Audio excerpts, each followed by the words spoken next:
Que alegria nós estarmos juntos no programa Bíblia no meu dia a dia. É muito bom ter a sua companhia nessa experiência profunda que nós fazemos com a palavra de Deus no nosso cotidiano. Essa palavra que nos alimenta, essa palavra que nos sustenta, essa palavra que nos direciona, essa palavra que nos converte, que transforma a nossa vida. E eu quero convidar você a, de coração aberto, acolher essa palavra. Estamos estudando o Evangelho de São João. Vamos suplicar o Divino Espírito Santo para que ele nos conduza no nosso estudo bíblico. Em nome do Pai, do Filho e do Espírito Santo. Amém. Vinde, Espírito Santo, enchei os corações dos vossos fiéis e acendei neles o fogo do vosso amor. Enviai o vosso Espírito e tudo será criado e renovareis a face da terra. Oremos, ó Deus que instruíste os corações dos vossos fiéis com a luz do Espírito Santo. Fazei que apreciemos retamente todas as coisas, segundo o mesmo Espírito, e gozemos sempre da sua consolação, por Cristo Senhor nosso. Amém. Quero convidar você a pegar a sua Bíblia, o seu caderno de estudos, para nós darmos prosseguimento ao estudo do Evangelho de São João. Nós vamos estudar hoje o capítulo 12, João, capítulo 12, versículos de 12 a 19. João, capítulo 12, versículos de 12 a 19. Vamos ler o texto bíblico, depois meditá-lo, colhendo a mensagem de Deus para a nossa vida, para a nossa caminhada. No dia seguinte, a grande multidão que tinha subido para a festa ouviu dizer que Jesus estava chegando em Jerusalém. Apanharam ramos de palmeiras e saíram ao seu encontro, gritando: Hosana, bendito aquele que vem em nome do Senhor, o Rei de Israel. Jesus encontrou um jumentinho e montou nele, como está escrito: Não temas, filha de Sião, eis que o teu rei vem montado num jumentinho. Naquele momento, os discípulos não entenderam o que estava acontecendo, mas depois que Jesus foi glorificado, eles se recordaram que isso estava escrito a seu respeito e que assim lhe tinham feito. Os que estiveram presentes quando chamou Lázaro do sepulcro, ressuscitando-o dos mortos, davam testemunho. Foi por este motivo que a multidão foi ao seu encontro, porque ouvira dizer que ele tinha feito este sinal. Os fariseus então comentavam entre si: Estais vendo que nada conseguis? Olhai, todo mundo se foi atrás dele. Nós estamos já no Evangelho de São João, adentrando a realidade dos últimos momentos de Jesus narrados pelo Evangelho de São João.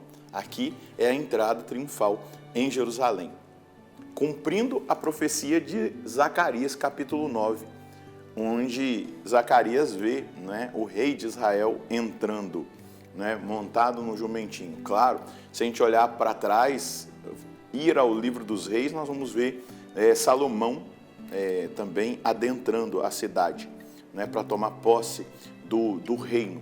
Porém, essa profecia é messiânica. Ela está falando do Messias, que o Messias entraria sentado no jumentinho. O jumentinho é um animal que as pessoas mais simples podem tê-lo. Não é um cavalo branco, daqueles de raça pura, até para mostrar a humildade que confunde o coração dos poderosos, dos orgulhosos, dos vaidosos. Então, o Messias entra em Jerusalém. Daqui a poucos dias, ele vai ser crucificado. Ali ele vai receber a coroa, o manto, o cetro, Mas ali ele vai julgar a humanidade, julgando-a com misericórdia.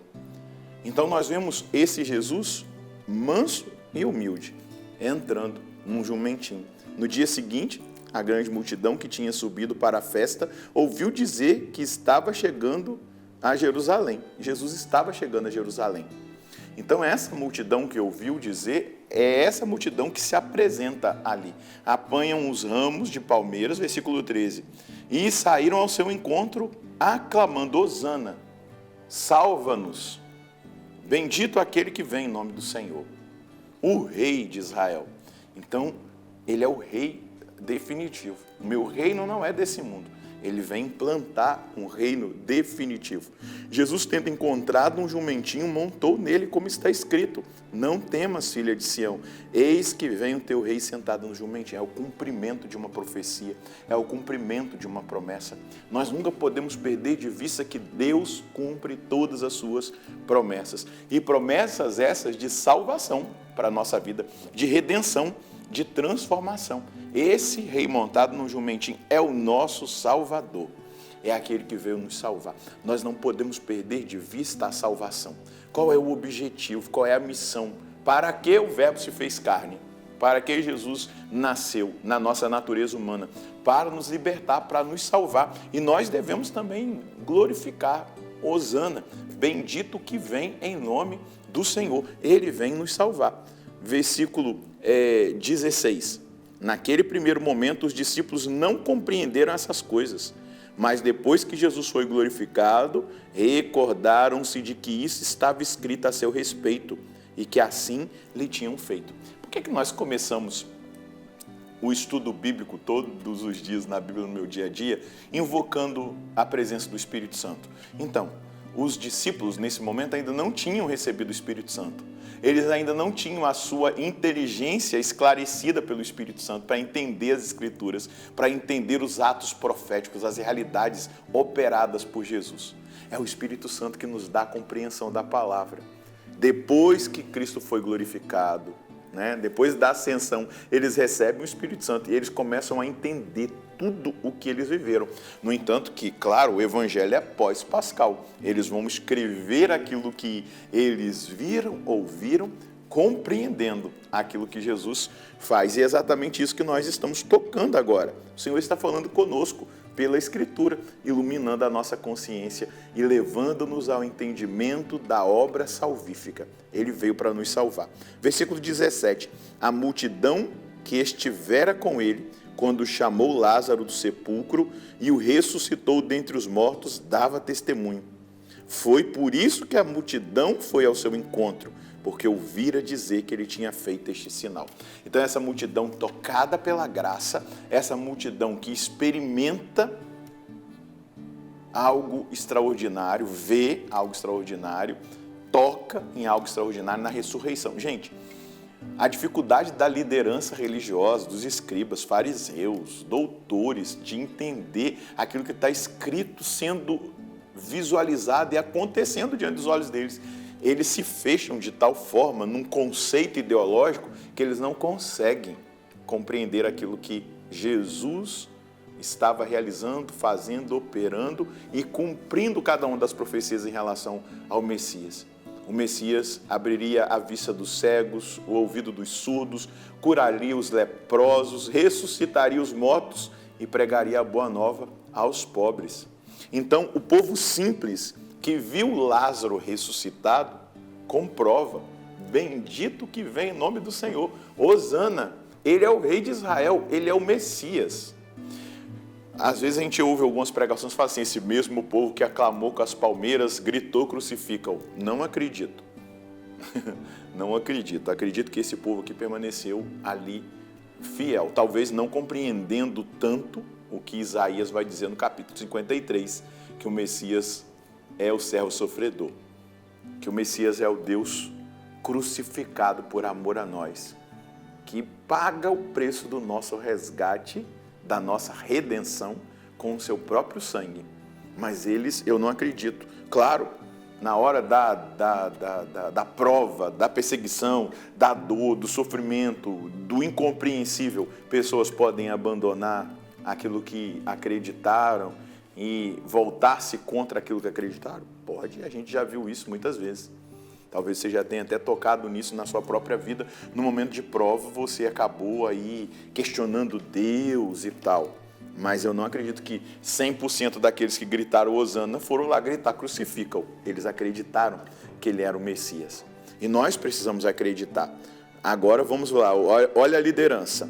Os fariseus então comentavam entre si: estáis vendo que nada conseguis? Olhai, o mundo se foi atrás dele. Então, a multidão foi atrás dele. os simples de coração, aqueles que viram os sinais, aqueles que tocaram nos sinais, aqueles que ouviram o ensinamento com autoridade, aqueles que se maravilharam com o ensinamento de Jesus, o reconheceram e foram atrás dele. Mensagem que nós podemos colher hoje: para perseverarmos no seguimento de Cristo, devemos entender que o seu reino não é deste mundo, é um reino eterno que transforma a vida e a história daqueles que o seguem confiantemente. Esse rei crucificado e exaltado nos ensina que na vida passaremos por provas e tribulações, mas um dia, depois da perseverança final, nos dará a coroa da glória. O que essa mensagem diz para mim e para você? Que no mundo nós temos tribulações, que no mundo nós temos dificuldades, que no mundo nós passamos por provas, por sofrimentos. Porque o próprio Messias, o enviado do Pai, o Verbo de Deus, a palavra eterna, Jesus, ele passa pelo sofrimento, pela cruz, pela prova, ele se entrega. E esse reino que não é desse mundo, ele é arrebatado pelos violentos, por aqueles que aceitam passar pela prova, pela tribulação, pelo sofrimento, mas que têm certeza que no fim receberão a coroa de glória. Vamos rezar? Senhor, nós queremos agradecê-lo por esse dom da salvação.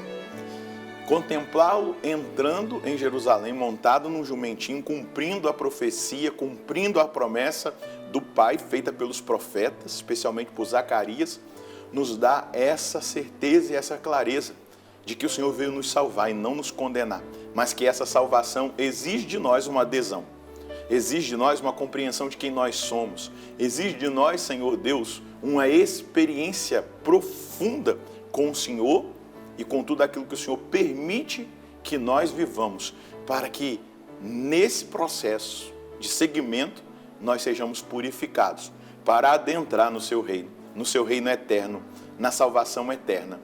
Porque um dia, depois de perseverarmos, de vivermos as provas, as lutas, as vitórias, mas também os momentos de tribulação, o Senhor nos coroará com a coroa da vitória. E vai dizer para mim e para os meus irmãos que perseverarmos: vinde, benditos do meu Pai, entrai no reino, no banquete, na festa. Por isso, hoje, junto com os meus irmãos, reagindo a essa palavra, eu quero pedir a graça da perseverança final. Amém. Nós precisamos pedir essa graça da perseverança final, de entender, essa vida vai ser cheia de tribulações, de provas, de sofrimentos, de vitórias, de consolações da parte de Deus. Mas no final, se nós perseverarmos, nós seremos salvos e receberemos a coroa da glória. Então que você peça a Deus todos os dias o dom da perseverança final. Deus abençoe você e a sua família. Nós nos encontraremos no próximo programa, se Deus quiser. No nome do Pai, do Filho e do Espírito Santo. Amém.